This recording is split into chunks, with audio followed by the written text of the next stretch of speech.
നമസ്കാരം. ആയൂർ ടു ഓയൂർ ന്യൂസിലേക്ക് സ്വാഗതം.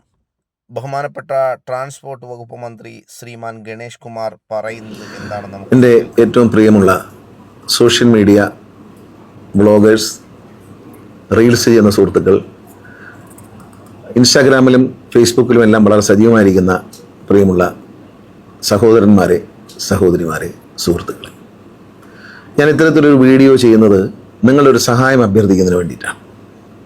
നമുക്കെല്ലാവർക്കും അറിയാം, ഇന്ന് കേരളത്തിലെ ഏറ്റവും വലിയൊരു ചർച്ചാ വിഷയമായിരിക്കുന്ന, കേരളത്തിലെ ഏറ്റവും ഒരു ഗുരുതരമായ സാഹചര്യം സൃഷ്ടിക്കുന്ന ഒരു കാര്യമാണ് വാഹന അപകടങ്ങൾ.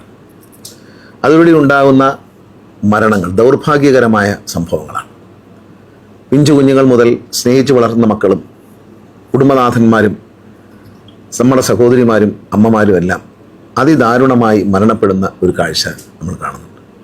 കഴിഞ്ഞ കുറേ ദിവസങ്ങളായി മീഡിയ, ജനങ്ങളും പത്രങ്ങളും മാധ്യമങ്ങളും എല്ലാം, സോഷ്യൽ മീഡിയയും ദൃശ്യമാധ്യമങ്ങളും എല്ലാം ഈ വിഷയം നമ്മുടെ ശ്രദ്ധയിൽ കൊണ്ടുവരുന്നുണ്ട്. നമുക്ക് തന്നെ ദുഃഖവും ഭയവും തോന്നുന്ന ഒരു സാഹചര്യമാണ് ഇന്ന് കേരളത്തിലെ റോഡുകളിലുള്ളത്.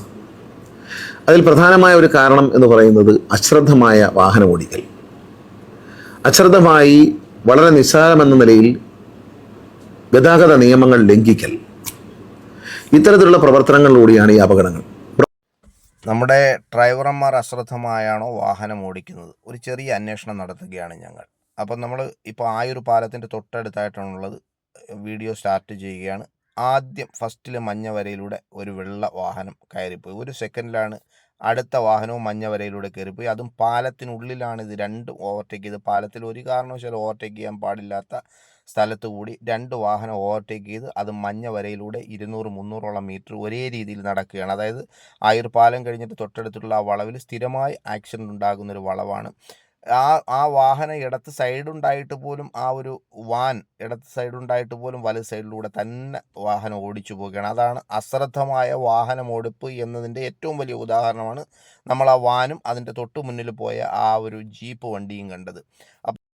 എന്തായാലും നമ്മൾ പോകുന്നത് ചടയമംഗലം വരെയാണ്. ഈ ചടയമംഗലം വരെ നമ്മളൊരു വീഡിയോ, ചെറിയൊരു ഷോർട്ട് വീഡിയോ ആയിട്ട് എടുക്കുകയാണ്. അപ്പോൾ ഈ ചടയമംഗലം വരെ നമുക്ക് എത്ര നിയമലംഘനങ്ങൾ നടക്കുന്നുണ്ട് എന്ന് ജസ്റ്റ് ഒന്ന് നോക്കാൻ വേണ്ടിയിട്ട് മാത്രമാണ് നമ്മുടെ ഗതാഗത വകുപ്പ് മന്ത്രി പറഞ്ഞിട്ടുള്ള കാര്യങ്ങൾ ശരിയാണോ എന്നൊന്ന് അന്വേഷിക്കുകയാണ്. കാരണം കൃത്യമായി അത് ശരി തന്നെയാണ് എന്നതിൻ്റെ ഉത്തമ ഉദാഹരണമാണ്. നേരത്തെ ഒരു ഇന്നോവ കയറിപ്പോയി. അതിനുശേഷം വന്ന ഈ മഞ്ഞ വരയിലൂടെ ഏകദേശം 4ഓളം വാഹനങ്ങൾ ഇപ്പോൾ ഓവർടേക്ക് ചെയ്ത് കയറിപ്പോയി. അത് ഒരു കാരണവുമില്ലാതെയാണ് ഓവർടേക്ക് ചെയ്യുന്നത്. കാരണം ഒരു അത്യാവശ്യക്കാരനല്ല, ഒരു ലൈറ്റ് ഇട്ട് വരുന്ന വണ്ടിയല്ല, ഒരു കാരണവുമില്ലാതെ ഇപ്പം നമുക്ക് വലത് സൈഡിലൂടെ ഒരു ബൈക്ക് കയറി പോകുന്നതാണ്. ജസ്റ്റ് ഒരൊറ്റ സെക്കൻഡിൻ്റെ വ്യത്യാസത്തിലാണ് ആ ബൈക്കുകാരനും ആ ബസ്സും തമ്മിൽ കൂട്ടിയിടി ഒഴിവായത്. ഞാനത് അതിൻ്റെ ഒരു ദൃക്സാക്ഷിയാണ്. കാരണം അത്രയും വേഗത്തിലാണ് ആ വാഹനം മുന്നോട്ട് പോയത്. വലത് സൈഡിലൂടെ ബസ് കയറി വന്നു. അതുപോലെ തന്നെ ഈ ഒരു ബൈക്കുകാരനും കയറി വന്നു. ഒരു എസിൻ്റെ ആകൃതിയിൽ ആ ബൈക്ക് വെട്ടിച്ചു മാറ്റിയത് കൊണ്ട് മാത്രമാണ് അവിടെ ഒരു അപകടം ഉണ്ടാകാതിരുന്നത്. ഇതാണ് യഥാർത്ഥത്തിൽ അശ്രദ്ധമായി. ഏകദേശം ഇപ്പം നമ്മൾ 5-6ഓളം, ഒരു മിനിറ്റിനുള്ളിൽ ഒരു 6-7 നിയമലംഘനങ്ങളാണത്. ഇനി നമുക്ക് വലത് സൈഡിലേക്ക് ശ്രദ്ധിച്ചു നോക്കുക. ഇപ്പോൾ ഒരു KSRTC ബസ് വരും. അത് വലത്ത് സൈഡിലൂടെ കയറി വരുന്നത് തന്നെ മഞ്ഞ വരയിലൂടെയാണ് എന്നുള്ളതാണ്. അതായത് നിയമലംഘനങ്ങൾ ഏറ്റവും കൂടുതൽ നടത്തുന്നത് KSRTC ബസ്സും ഉണ്ട് എന്നുള്ള കാര്യം ഒന്ന് ഓർമ്മിപ്പിക്കുകയാണ്. കാരണം ഇപ്പോൾ വലത്ത് സൈഡിൽ ഇട സൈഡിൽ നന്നായി കയറിപ്പോകാൻ സൈഡുണ്ടായിട്ട് പോലും അത് സെൻറ്റർ വരയിൽ നിന്നാണ് പോകുന്നത്. അപ്പോൾ ഈ KSRTC കാര്യം പറയുമ്പോൾ പലരും പറയും അവർക്ക് പെട്ടെന്ന് പോകേണ്ടതാണ്. എത്രയോ അപകടങ്ങൾ KSRTC ബസ്സുകൾ ഉണ്ടാക്കിയിട്ടുണ്ട് എന്നുള്ള യാഥാർത്ഥ്യം കൂടി നമ്മുടെ ബഹുമാനപ്പെട്ട മന്ത്രി ഉൾപ്പെടെയുള്ളവർ തിരിച്ചറിയുക. എന്തായാലും അപ്പോൾ 2 കിലോമീറ്റർ യാത്ര ചെയ്തപ്പോൾ നമുക്ക് കിട്ടിയത് ഏകദേശം 8ഓളം നിയമ ലംഘനങ്ങളാണ്. അപ്പോൾ ഇതാണ് നമ്മുടെ ഈ റോഡിൻ്റെ അവസ്ഥ, നമ്മുടെ ഡ്രൈവിങ്ങിൻ്റെ അവസ്ഥ, നമ്മുടെ അശ്രദ്ധമായ വാഹനം ഓടിക്കലിൻ്റെ അവസ്ഥ.